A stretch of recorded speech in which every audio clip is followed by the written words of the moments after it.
आकाश आ गया और आकाश छा गया। कद्दू आपने बहुत देखे होंगे, लेकिन ऐसा कद्दू आपने कभी नहीं देखा होगा। आप इस वैरायटी के बारे में क्या कहते हैं? हम इस पे बहुत मुतमिन, अगर पैसा कमाना है तो ज्यादा लगाओ।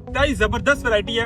ये वैरायटी है आकाश F1 green gold agree seeds, इसका फल कैसा है? बहुत ज्यादा फल है और अच्छा भी है। जिसकी रंगत बेमिसाल है, जिसकी फ्रूटिंग शानदार है, सर्दी बर्दाश्त की इसने। ये सर्दी जबरदस्त बर्दाश्त। इसका साइज आइडियल है जो मार्केट के अंदर पसंद किया जाता है। और रंगत कैसी है? रंगत भी खूबसूरत। एवरेज प्रोडक्शन कितनी है इसकी? बहुत अच्छी है जी। मार्केट में रेट कैसा है? बहुत अच्छा मिलता साइज कैसा है इसका? अच्छा है, बहुत अच्छा है। कैसी रही है बताइए, वैरायटी कैसी? बहुत अच्छी है वैरायटी, बहुत अच्छी। ये इरफान भाई बताएंगे कैसी वैरायटी है? आकाश वैरायटी बहुत बेहतरीन वैरायटी है जी। अब जो इसकी प्रोडक्शन है, जो इसके फलों की तादाद है, वो बहुत कितनी है? ज्यादा है, बहुत ज्यादा है। इसके ऊपर किसी भी किस्म का वायरस नजर आया आपको? कोई चीज नहीं नजर आई हमें। इसका मार्केट के अंदर आपको रेट कैसा मिल रहा है? बहुत ज्यादा मिलता है। इसके पत्ते देखिए माशाल्लाह लश ग्रीन है, किसी भी किस्म का कोई वायरस का अटैक इसके ऊपर नहीं है। आप हमारे देखने वालों को आकाश के बारे में क्या कहेंगे? कि आप कितने शापर तोड़ रहे हैं? ये 70-50 रोजाना तोड़े हैं। आप रिकमेंड करते हैं आगे लोगों को ये वैरायटी लगाएं? ये बिल्कुल रिकमेंड करते हैं, हम लगाएंगे।